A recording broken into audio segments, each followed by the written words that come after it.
बातचीत किए और जो सुप्रीम कोर्ट verdict देने का बाद भी जो ऑर्डिनेंस लेके आया सेंट्रल गवर्नमेंट दिल्ली गवर्नमेंट के खिलाफ में, हमारा पार्टी के लिए मैक्स ऑफ पार्टी को अपील करेंगे कि अगर और पार्टियां एक साथ में ऑपोजिशन हो सकता है, दिस इज अ मौका है, तो एक बहुत बड़ा मैसेज जाएगा जिसके लिए कि हम बीजेपी को राज्यसभा में हरा सकते हैं, तो ऑर्डिनेंस भी जा सकता है। एक बीजेपी को हराने के लिए 24 से पहले एक बहुत मौका मिल गया।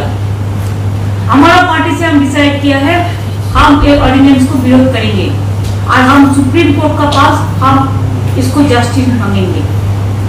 अभी हम अरविंद जी को दे रहा है माइक, अरविंद जी बोलेंगे, इसके बाद वान जी भी है, इसका बाद अगर आपका लोगों का कोई क्वेश्चन है तो जरूर हम लोग करेंगे। सबसे पहले मैं दीदी को बहुत बहुत शुक्रिया अदा करना चाहता हूँ, इतना वार्मली हम लोगों को वेलकम किया, इतना प्यार, हमेशा दीदी का प्यार मिलता रहता है हम लोगों को, हमारी बड़ी बहन की तरह है दीदी। आज कलकत्ता मेरा इसलिए आना हुआ क्योंकि आप सब लोग जानते हैं जब हमारी 2015 में सरकार बनी थी पहली बार दिल्ली में, जैसे ही हमारी सरकार बनी इन लोगों ने नोटिफिकेशन, केंद्र सरकार ने नोटिफिकेशन पास करके, एक नोटिफिकेशन, सिंपल नोटिफिकेशन पास करके दिल्ली की चुनी हुई सरकार की सारी पावर्स छीन ली कि हम किसी ऑफिसर की ट्रांसफर पोस्टिंग नहीं कर सकते, अगर कोई ऑफिसर गलत काम करे तो हम उसकी डिसिप्लिनरी प्रोसीडिंग नहीं कर सकते, ये सारी पावर हमसे छीन ली। 8 साल तक दिल्ली के लोगों ने संघर्ष किया, हम सुप्रीम कोर्ट गए, 8 साल के संघर्ष के बाद सुप्रीम कोर्ट ने हमारे पक्ष में ऑर्डर किया, दिल्ली की जनता जीत गई। लेकिन जैसे ही ऑर्डर आया सुप्रीम कोर्ट का, 1 हफ्ते के बाद इन्होंने ऑर्डिनेंस लाके जो सुप्रीम कोर्ट का ऑर्डर था उसको उन्होंने पलट दिया, और उस दिन पलटा जिस दिन सुप्रीम कोर्ट वेकेशन पे जा रहा था। इसका मतलब इनके दिल में काला था, इन्हें पता था कि अगर सुप्रीम कोर्ट होता तो अगले दिन उसके ऊपर स्टे लग गया था, तो इनका ऑर्डिनेंस गलत है। इन लोगों ने जिस तरह से डेमोक्रेसी का मजाक बना दिया है, जहां भी 3 तरीके से चुनी हुई सरकारों को तंग कर रहे हैं। एक, पहली चीज कि जहां पे बीजेपी की सरकार नहीं बनती वहां ये एमएलए खरीद के सरकार गिरा देते हैं उस पार्टी की और अपनी बीजेपी की सरकार बना लेते हैं। दूसरा, जहां बीजेपी की सरकार नहीं बनती वहां ये ईडी और सीबीआई को इस्तेमाल करके दूसरी पार्टी के एमएलए को डराते हैं, धमकाते हैं, उनको तोड़ लेते हैं और उनकी सरकार गिरा के बीजेपी की सरकार बना लेते हैं। तीसरा, जहां बीजेपी की सरकार नहीं बनती वहां कानून का गलत इस्तेमाल करके गवर्नर के जरिए ऑर्डिनेंस पास करके ये तरह तरह से उस नॉन बीजेपी गवर्नमेंट को काम ही नहीं करने देते। हमने वेस्ट बंगाल में भी देखा गवर्नर कैसे तंग कर रहे हैं, हमने वहां भी देखा, पंजाब में भी देख रहे हैं, पूरे तमिलनाडु में देख रहे हैं, तेलंगाना में देख रहे हैं किस तरह से गवर्नर तंग कर रहे हैं। और अब दिल्ली के अंदर इन्होंने जो किया वो तो बिल्कुल ही जनतंत्र के खिलाफ है। एक तरह से ये बोल रहे हैं कि हम सुप्रीम कोर्ट को भी नहीं मानते, तो ये इनको बहुत ज्यादा अहंकार हो गया है, और अहंकार जब हो जाता है आदमी को तो फिर वो बहुत स्वार्थी हो जाता है, फिर वो देश के बारे में नहीं सोचता। तो मैं समझता हूँ कि आने वाले समय में देश की जनता को ये देख के अब इस अहंकारी सरकार को हटाना चाहिए। तो एक तो मैं दीदी का शुक्रिया अदा करना चाहता हूँ कि राज्यसभा के अंदर इन्होंने कहा कि हम सपोर्ट करेंगे, और मैं समझता हूँ कि अगर राज्यसभा में ये बिल गिर जाता है तो ये एक तरह से सेमीफाइनल हो जाएगा 2024 का। और मैं अब भगवंत मान जी को रिक्वेस्ट करता हूँ। बहुत बहुत धन्यवाद। सबसे पहले ममता दीदी, मैं पहली बार बंगाल में आया हूँ और इतना इन्होंने हमें मान सम्मान दिया और उसके लिए मैं धन्यवाद करता हूँ। आपका नाम तो मान है। जी थैंक यू। और सेंट्रल हॉल में बहुत बार मिलते रहे। लोकसभा में जब मैं था तो बहुत से गलत जो बिल आते थे उनका मिलके तृणमूल कांग्रेस के साथ मिलके हम उसका विरोध करते रहे, वेल में भी जाते रहे और हम बहुत से बिलों को वापस भी करवाते रहे। और जिस कमेटी का मैं मेंबर था उसके चेयरमैन जो थे सुदीप जी वो उनके चेयरमैन थे। तो एफसीआई और पब्लिक डिस्ट्रीब्यूशन, सो बंगाल और पंजाब का बहुत जो रिश्ता है वो बहुत मजबूत है। आजादी का संघर्ष जब चलता था तो बंगाल और पंजाब आपस में शहीद आजम भगत सिंह भी लाहौर से सीधा कोलकाता आते थे और यहाँ से उनके जो जितने भी आजादी के परवाने थे उनके साथ मीटिंगें चलती थी। अभी भी पंजाब से बहुत बड़ा नाता है क्योंकि बहुत भारी संख्या में पंजाबी जो है वो बंगाल में रहते हैं। ट्रांसपोर्ट का बिजनेस है, दूसरे बिजनेस है। तो जैसा कि अरविंद जी ने बताया, ये लोकतंत्र को अपने पक्ष में करने के लिए कोई भी तरीका अपनाने लगे हैं सेंटर सरकार वाले।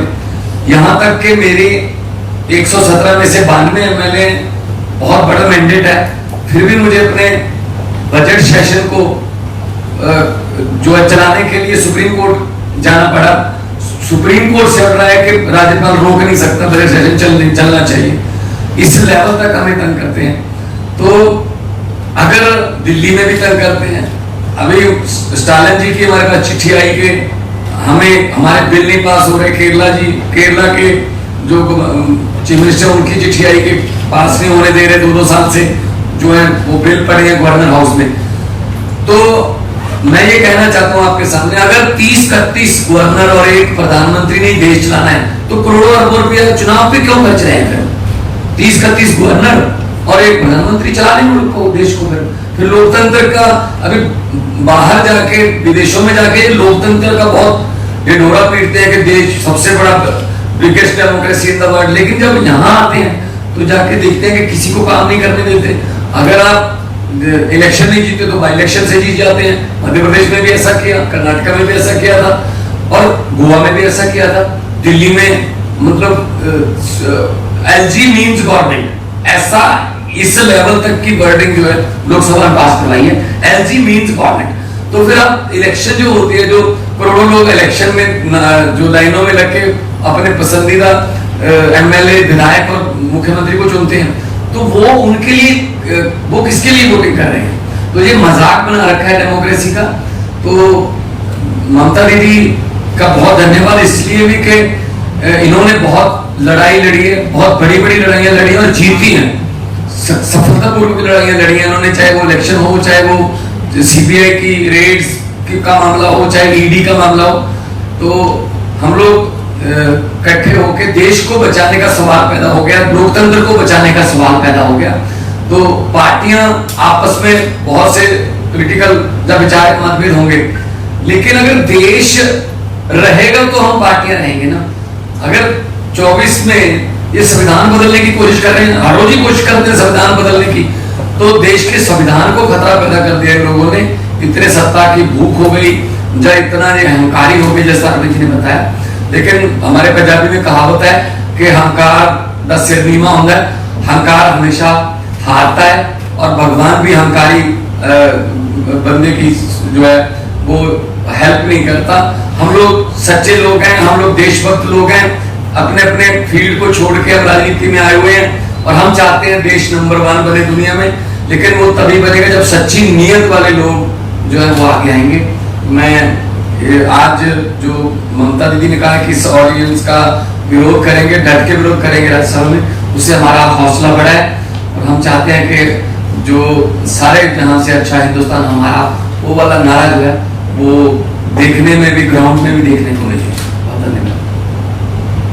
Is there any question?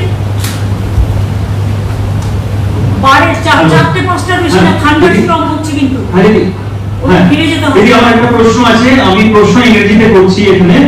You have already proposed 1:1 fight against the BJP. From which media? Didi, this is something from Deccan Herald newspaper, Deccan Herald. Okay. Okay. You have already proposed 1:1 fight against the BJP and interactions have started between opposition parties. How long can it take for a coalition to take place? और अरविंद जी आपके लिए मेरा एक सवाल है कि आप अभी ट्वीट कर सुबह निकले हैं कि ये लड़ाई केवल दिल्ली वालों की लड़ाई नहीं है, इसमें सबके साथ की अपेक्षा करता हूं।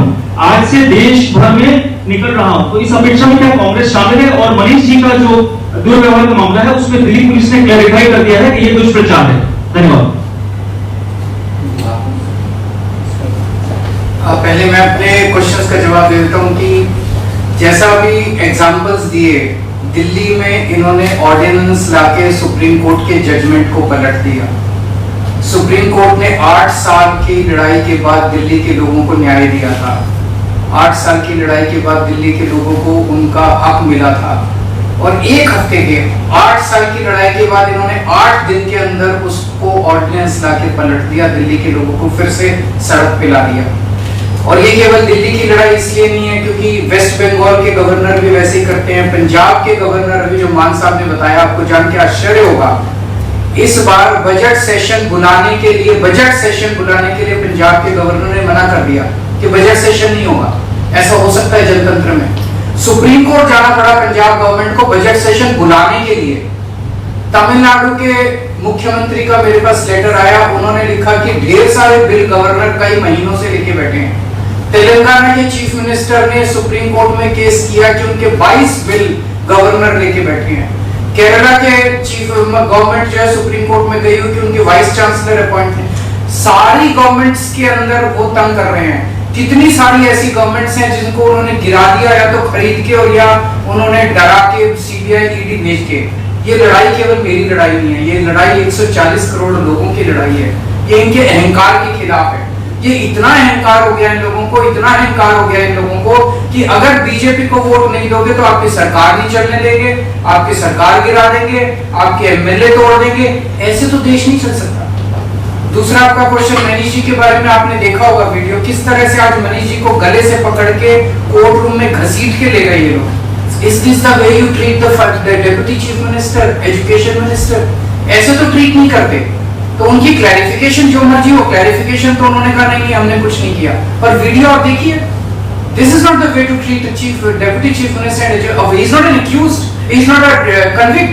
अभी तो उनके ऊपर आरोप साबित नहीं हुए हैं। ऐसा जो मनीष जी का बारे में जो बोला है अरविंद जी, वो दिन हमारा घर में भी वो पुलिस उसका घर में, अभिषेक का घर में नोटिस देने के लिए वो नहीं था, वो बांकुड़ा में था। तो 2:30 बजे जाके बोला अभी नोटिस दे दो, नहीं तो कल दिखा दूंगा, कल नहीं आएगा। तो ऐसे ऐसा बात किया। What they thinks that we are the bonded labours? What they thinks that we are their servant? Ego का एक लिमिट होता है, जो भी मर्जी कर सकता है। हम लोगों को तो ये अभी चिंता है कि कब कॉन्स्टिट्यूशन ना बदल दे, देश का नाम ना बदल दे, देश का नाम भी उसका पार्टी का नाम पे कर देगा, वो लोगों को नाम पे कर देगा। ऐसा नहीं चल सकता है। आज भी अगर हम ये बात नहीं समझे तो दुनिया का जनता हमको क्षमा नहीं करेंगे। आज मणिपुर में हर रोज ब्लड निकल रहा है, लेकिन कोई भी नेता को टाइम नहीं मिला उसका पार्टी का कि उधर में जाके मिले पब्लिक का साथ। आज भी लोग नहीं निकाल सकता है, लेकिन इसको बड़ा बात चलते हैं। और बीजेपी का पार्टी डायरेक्ट रास्ता में खड़ा होकर बोलता है कल इसको अरेस्ट करेगा, परसों इसका घर में नहीं जाएगा, तरसों इसका घर में नहीं जाएगा। कैसे बीजेपी पार्टी का छोटा लड़का को जो चुनाव फूटी हमरा बांग्लाय बोली, ऐसा माफिक उसको सब इंफॉर्मेशन मिल जाता है। तो क्या है गवर्नमेंट? क्या government of the agency, by the agency and for the agency? Government of the bulldozer, by the bulldozer and for the bulldozer? They want to demolish the constitution, they want to bulldoze the constitution, even they don't respect the Supreme Court verdict. I am really shocked, because I am also a lawyer. So always we respect the court verdict. Sometimes it may be in favor of me, sometimes it may be against of me. We can discuss about the verdict, not the judge. You know what is going on here? Never we say. When Supreme Court gave a verdict, strong verdict, after so many years, they will go for election, they will go for people, they will work 5 years for the people, and ultimately, central government will rule all the state through governor, through some ordinances, through some letters. आज भी मेरे को एक letter मिला कि foreigners को ढूंढो। कहां से फॉरेनर आएगा इधर में? जो वीजा है, जिसको है, पासपोर्ट है, उसका पास तो गवर्नमेंट ऑफ इंडिया का इंफॉर्मेशन रहता है। ये एनआरसी करने का मतलब है कि चुनाव का पहले ये सब चलाकी में से काम करो, लेकिन इससे रोका नहीं जाएगा। हम हर पार्टी को विनती करने चाहूंगी कि अगर आपका एक साथ में काम करने का मूड है, दिल है, दिमाग है, तो मेरे को हम्बल रिगार्ड्स होगा, मेरे को अपील होगा कि एक वोट भी बीजेपी को नहीं देके हर political party, even there are some BJP party members also, they are also not happy. I will request them also give vote to non-BJP party this against the ordinance. अगर ऐसा ही ordinance करेगा तो कोई राज्यों को कल तोड़ देगा, परसों तोड़ देगा। मेजोरिटी रहने से भी ऐसा नहीं कर सकते हैं। There are some systems.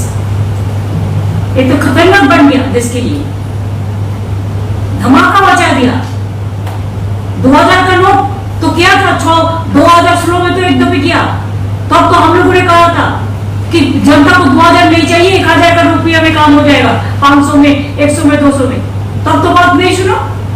अभी ऐसा क्या हो गया कि बाहर जाने का पहले तुरंत इसको करना पड़ा। एलआईसी को 3 लाख करोड़ रुपया का लॉस हो गया, इसको तो काउंट हो जाता है एक साथ में। क्या ऐसा धमाका है? तो इसी के लिए देश का हर आदमी दुखी है, किसान लोग भी दुखी है, मजदूर भी दुखी है, नौजवान भी दुखी है। सब झूठा बोलता है हम 1 लाख लोगों को, 10 लाख लोगों को नौकरी देगा। आज मुझे तो किसी को दिया, एक टेन बनाया, 10 डिपार्टमेंट उठा दिया, बजट उठा दिया। उसमें भी अब देखा कि इंजन कहाँ है और कैसे बनाया है और कैसे तोड़ दिया है और क्या सिचुएशन है पब्लिक का। एक लोकल स्टेशन में एक टिकट का भाव ऐसे ही 10 रुपया से 30 रुपीज बना दिया। जैसे हमको पास काटवा पैसेंजर एसोसिएशन से लेकर आया। तो देश में जो चलता है दिखाने के लिए कुछ करते हैं, लेकिन ये गवर्नमेंट हो गया डबल इंजन वाला। जो गवर्नमेंट बोलता है एक डबल इंजन और टेरिबल इंजन बन गया। तो अगर एट्रोसस टेरिबल कुछ चलेगा तो इसको हम लोग को हिम्मत है इसको लेने के लिए, जो भी करना है आप कर लो।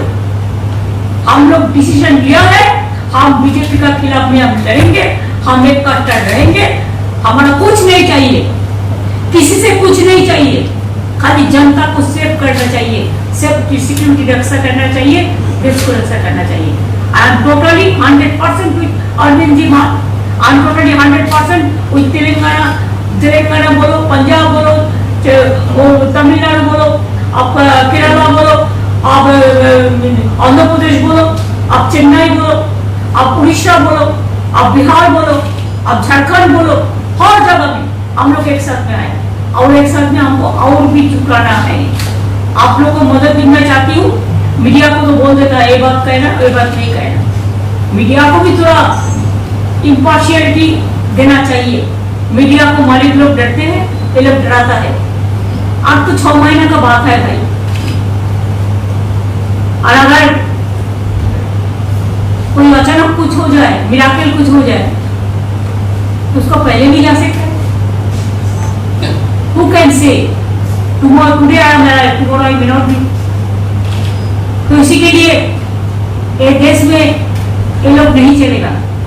इलेक्शन भी होना है तो 6 महीना बाकी है, इतना ज्यादा नहीं है। अभी उसी के लिए एजेंसी को डांट के भेज रहा है, ये करो वो करो वो करो। अरे सुप्रीम कोर्ट जब वर्डिक्ट दिया, you should have accept the verdict of the Supreme Court. क्या है, दिल्ली का चपरासी को आप क्यों ट्रांसफर करेंगे? दिल्ली को एम्प्लॉयज को दिल्ली गवर्नमेंट का अंडर में है, आपका अंडर में नहीं है। आपका अंडर में तो डिफेंस है, उधर में हेडक्वार्टर, आपका उधर में होम मिनिस्ट्री है, आपका उधर में बीएसएफ है, आपका उधर में सीआईएसएफ है, आपका अंडर में सीबीआई है, आपका अंडर में ईडी है, आपका अंडर में एनआईए है, क्या नहीं है, पुलिस है, सब कुछ है आपका अंडर में। तो ये लोग चुनाव में जाएगा, लड़ेगा और इसको सब को आप तोड़ लेंगे, ये बात नहीं चल सकता है। लोकतंत्र रहेगा तो हमारा देश बचेगा, लोकतंत्र नहीं रहेगा तो हमारा देश नहीं बचेगा। इसी के लिए जितना जल्दी ये बीजेपी पार्टी को हटाना हम लोग को सबका काम है और ये काम पे हम लोग एक साथ में चलेंगे। Thank you.